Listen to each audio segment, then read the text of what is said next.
Pudding হচ্ছে একটি dessert item যেটা তৈরির সময় অনেকে ক্যারামেল তৈরি আর লিকুইড অ্যাড করার সঠিক পদ্ধতি বোঝে না। তাই আজকে কিভাবে ক্যারামেল পারফেক্টভাবে তৈরি করবেন, কী পরিমাণ লিকুইড অ্যাড করবেন তার A to Z সঠিক রেসিপিতে একটিমাত্র ডিম দিয়ে, তাও আবার 10 মিনিটে সহজভাবে এই ক্যারামেল পুডিং রেসিপি আপনাদের সাথে শেয়ার করছি। এরই মাঝে কথা বলতে বলতে আমরা রেসিপিতে চলে এসেছি। এর মাঝে যখন প্যানটা গরম হবে তখন প্যানের মাঝে দিয়ে দিতে হবে 2 টেবিল চামচ পরিমাণ চিনি আর 2 টেবিল চামচ পরিমাণ পানি দিয়ে সঙ্গে সঙ্গে কিন্তু কোনোভাবে কাঁটি বা চামচ কোনো কিছুই কিন্তু অ্যাড করা যাবে না, এতে করে কিন্তু দলা পেকে যাবে। যখন দেখবেন দুইটা মিলিত হয়ে চিনিটা গলে যাবে আর লিকুইডের পরিমাণটা বেড়ে যাবে, তখনই আপনার কাঁটি বা স্পেচারা দিয়ে চুলার জালটা কমিয়ে এইভাবে তারপর নাড়তে থাকবেন। অবশ্যই সেক্ষেত্রে আপনার চুলার জালটা কমিয়ে দেবেন। একটা সময় দেখবেন এর কালারটা পরিবর্তন হয়ে কিছুটা কালার চলে আসবে, তখন চুলার জালটা আরও কমিয়ে দিবেন।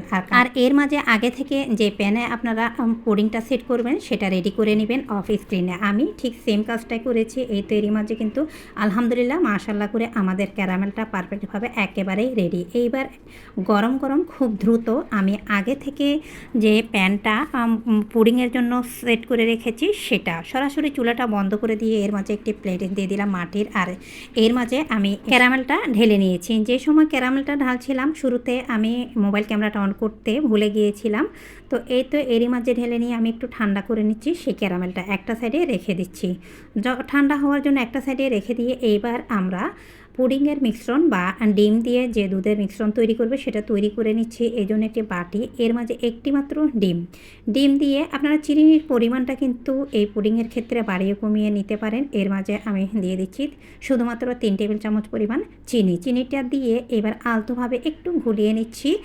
এমনভাবে ঘোলাবেন না যাতে করে আমরা কেক তৈরির সময় যে ফোম ক্রিয়েট হয় সেটা যেন না হয়, শুধুমাত্র চিনিটা মিশে গেলেই হবে। এটা যখন মিশে যাবে আগে থেকে জাল করা ঘন তরল দুধ দিয়ে দিচ্ছি আমি। 1 কাপ দুধ থেকে বেশিরভাগ মানে 1 কাপ দিয়ে দিলাম আর অর্ধেকটা রেখে দিলাম। আর একটা ডিমের মাঝে 80 থেকে 100 গ্রাম লিকুইড অ্যাড করতে পারবেন স্বাদের ব্যালেন্সের জন্য। আর অনেকে ডিমের স্মেলটা পছন্দ করে না, এই জন্য কয়েক ফোঁটা দিয়ে দিলাম ভ্যানিলা এসেন্স আর 1 চিমটি লবণ। এবার সেটাও মিশিয়ে নিচ্ছি। আর অফ স্ক্রিনে আমি এই ডিমের লিকুইড বা মিশ্রণটা ছেঁকে নিয়েছি, যেটা আমি আপনাদের সাথে শেয়ার করছি না। সব সময় আমি পাউন্ড কেক আর এই ডিমের পুডিংয়ের মাঝে একটু ইয়েলো ফুড কালার অ্যাড করি, এতে করে সৌন্দর্যটা আরও কয়েক গুণ বৃদ্ধি পায়। আপনারা চাইলে এটা স্কিপ করতে পারেন। এইবার আমি সরাসরি চুলাতে চলে আসলাম, সেটাও আমরা মিশিয়ে নিলাম, মানে কালারটা মিশিয়ে নিলাম। চুলাতে আগে থেকে একটি প্যানে আমি পানি দিয়েছি, পানিটা বলক উঠে আসার পরে একটি তার বসিয়ে দিলাম। আমি কখনো কাপড় অথবা রুমাল দিয়ে কিন্তু ডিমের পুডিং বসাই না, আমি সেম এই নিয়মে ডিমের পুডিংটা বসাই। এরই মাঝে কিন্তু আমি ছোট মিনি একটা 3.5 থেকে 4 ইঞ্চ হবে এই ধরনের একটি মোল্ড নিয়েছি। এর মাঝে সমস্ত লিকুইডটা দিয়ে এবার ঢাকনা দিয়ে ঢেকে দিচ্ছি। এখানে আমি 10 মিনিট বলেছি, 10 মিনিটের চাইতে কম সময়ের মধ্যে কিন্তু আলহামদুলিল্লাহ আমাদের ডিমের পুডিংটা অলমোস্ট ডান। আর ডিমের পুডিং আমি যে ঢাকনা দিয়ে ঢেকে দিয়েছিলাম এর ছিদ্রটা আগে থেকে আমি বন্ধ করে দিয়েছি।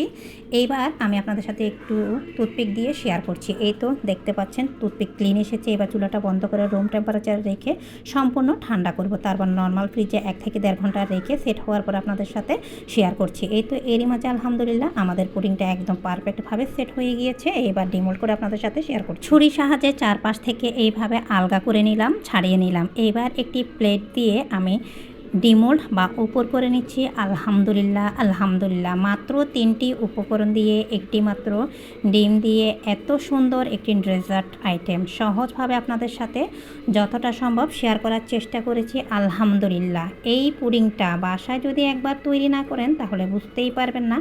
একটি মাত্র ডিম দিয়ে এইবার কেটে আপনাদের সাথে শেয়ার করছি, আর ভেতরের টেক্সচারটা কেমন হয়েছে সেটা দেখে আপনারা বুঝতে পারবেন। আর আমি সব সময় ঘন তরল বা লিকুইড দুধ দিয়ে কিন্তু এইভাবে পুডিং তৈরি করি, এতে করে অনেক সময় দেখা যায় ডিমের পুডিংয়ের ভেতরে ছিদ্র হয়।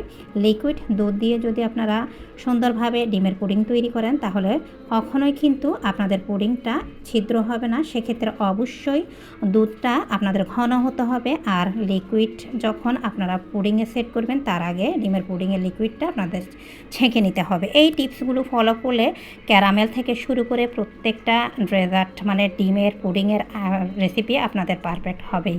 আজকের ভিডিও এই পর্যন্ত। আল্লাহ হাফেজ।